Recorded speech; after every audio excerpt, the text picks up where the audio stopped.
Hello Internet, this is TheStabbyBrit. I decided to make this video due to a sort of convergence of content.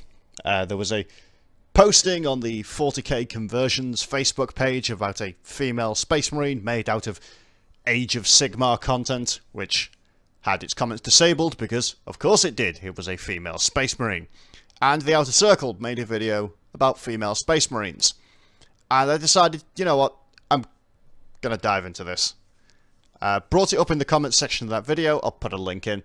But I figured, you know what, I might as well make a video because I realised there's a bit of a problem. I realised that I was talking past people. I was not discussing female Space Marines with them. I was talking about female Space Marines, and they were talking about a caricature of female Space Marines. And let me show you what I mean. Here are two pictures I stole from a Google search. The one on the left is a female Space Marine. The one on the right is not a female Space Marine. It's a caricature of a female Space Marine. It's a model made deliberately to wind people up and piss them off. I do not believe for a moment that anybody actually wants Games Workshop to produce a model like that. But I know for a fact people do want Games Workshop to produce models like those on the left. A simple female Astartes head sprue which can be nicely slotted into existing Space Marine parts. That's it. That's female Space Marines from a model perspective. And there probably are going to be some exceptions. Having just made that point, I'm well aware there probably will be people who say, well, look, female Marines probably should have a slightly different torso. Personally, I don't buy that for various reasons, but regardless, let's move on. So in lieu of my original plan, which was to address the Outer Circle's arguments against female Marines, I'm going to present my own thoughts as to why we should have female Marines. But before that, I want to talk about why Sisters of Battle are not a replacement for female Marines, any more than they are a replacement for Space Marines, period. Because if you just take out the female part, it's self-evident how stupid this argument is. You know, why have Space Marines when you have Sisters of Battle? Well, simple. How do you become a Sister of Battle? Essentially, you are a really, really pious orphan who just happens to be a woman. And then they say, okay, go and be a Sister of Battle. Or not necessarily a Sister of Battle, to be fair, is it? Because the Adeptus Sororitas also include medics, scribes, diplomats. They are on a holy pilgrimage through life, finding how they are going to serve the Emperor. Some of them serve the Emperor by copying ancient texts their entire life somewhere in Terra. Some of them act as negotiators who bring peace and tranquility. Some of them will never so much as hurt a fly. And others will burn the heretic with flamers. All of these individuals are equally Sisters of Battle. Can you imagine a Space Marine who never hurt anybody? That's not a Space Marine. A Space Marine is fundamentally someone who exists to make your day a mess of flying viscera and shattered bone. Space Marines exist for war. You do not become a Space Wolf by waking up one morning and saying, you know what, I really love the Emperor. I'm going to go on a pilgrimage to the Fang and prostrate myself at the gates and say, oh, great servant of the Emperor, make me a monk. At which point Logan Grimnir comes out and says, no problem, son. Welcome to a life of monastic piety. Here is your gene seed. Here is your power armor. Now, you have a choice. You can have this lovely bolt gun, or you can have a quill and ink. And you spend the rest of your life writing down prayers and nice passages of how great the Emperor is. Absolutely fucking not. You wake up one day, realize some bastard has invaded your village, and single-handedly kill that bastard and half a dozen of his mates. And you do this while being a fucking 8-year-old. And then somebody shoots you in the face with a bow and arrow. And somehow, despite the fact you got an arrow through your eye, you run up and you kill the archer. And then you get stabbed a couple of times and eventually you realise, oh fuck, I should have died 20 minutes ago. And you fall over. And the Space Wolves turn up and go, Christ on a bike, this guy's still alive. Right, take him back to the Fang. Let's make him into a Space Marine. This guy is war incarnate. Now, if you do not see the difference between a Space Marine and a Sister of Battle by now, there's no hope for you. And this should hopefully explain the difference between a female Space Marine and a Sister of Battle. A female Space Marine is a warrior woman who is basically so kick-ass at war that whatever ritual her planet has for deciding you are the ultimate bollock kicker on the planet, she passes it. And the Space Marines go, fuck me, that's awesome, make her a Space Marine at once. Now at this point, the usual arguments pop up about the whole, oh well, the gene seed only works on male hormones and tissues, which don't actually exist, so we'll move on.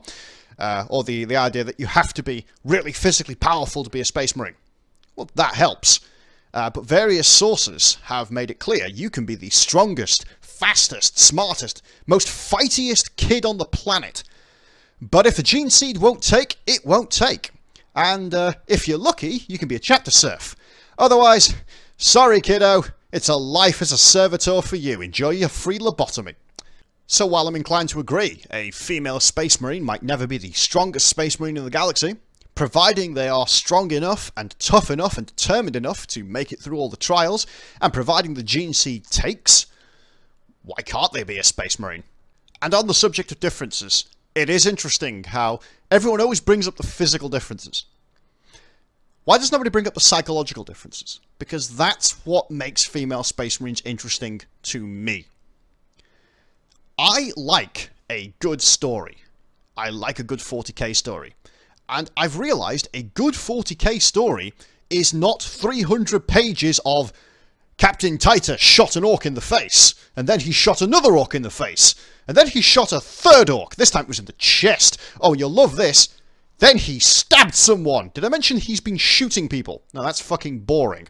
That works for maybe like one paragraph of flavor text in a codex to describe how absolutely nails Cato Sicarius is, because Cato Sicarius once dueled the Deceiver and the Bloodthirster and Robert Gilliman and Gazkul Thraka at once and won, because Cato Sicarius is just that amazing.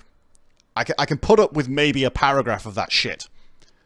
But really good stories about war have war in the background. A good war story is about how the war affects the characters and the journey they go through.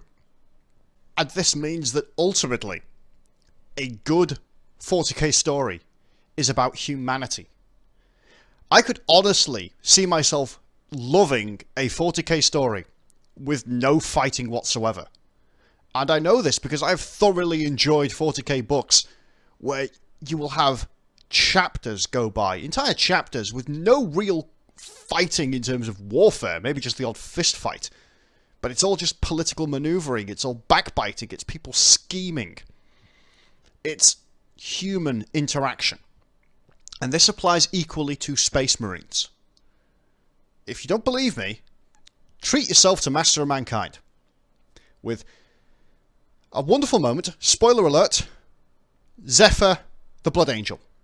And how he interacts with a lost child who, confused and afraid on a strange planet, thinks an Adeptus Custode is the Emperor. And the Custode is insulted by this. And the Space Marine steps in, convinced that this child is about to get a bolt round to the face.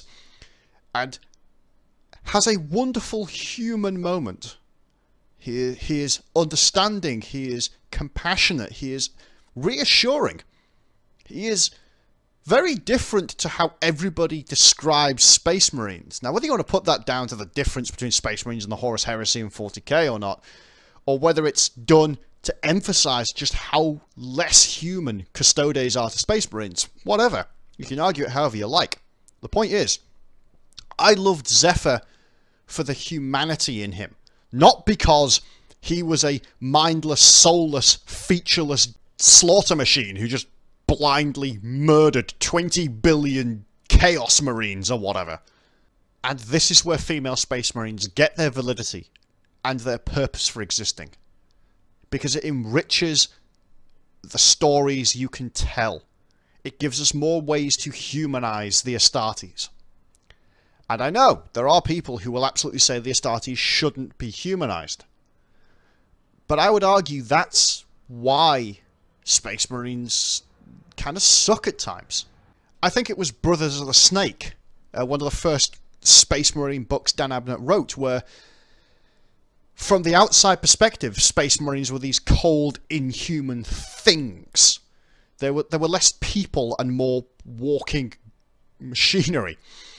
But when you look at it from the Space Marine perspective, when we're following a Space Marine, his battle brothers seem so much more human. They have distinct personalities. You have the tall one, the short one, the strong one, the prankster, the one who maybe is a little bit too full of himself. You know, I'm grossly generalizing. But the point is, they had a human side. And that is important.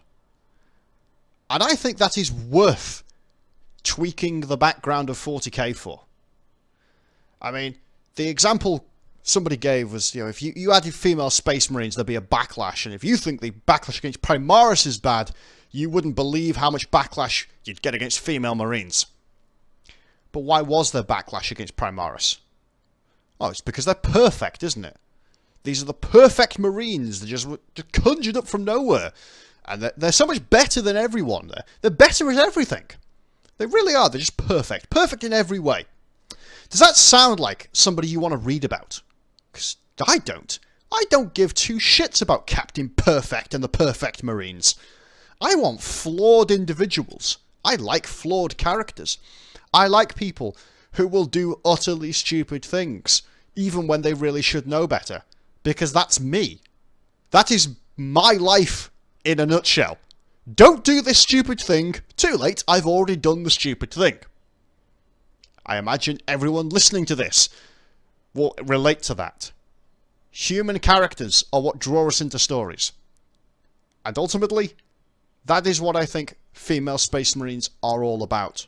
Just another facet of humanity that is worth including in a faction that is sometimes falsely painted as needing to be inhuman. Well, I think I've ranted on this subject for long enough, but hopefully, anyone who actually listened to this, you will have some food for thought on this subject. TheStabbyBrit, signing out.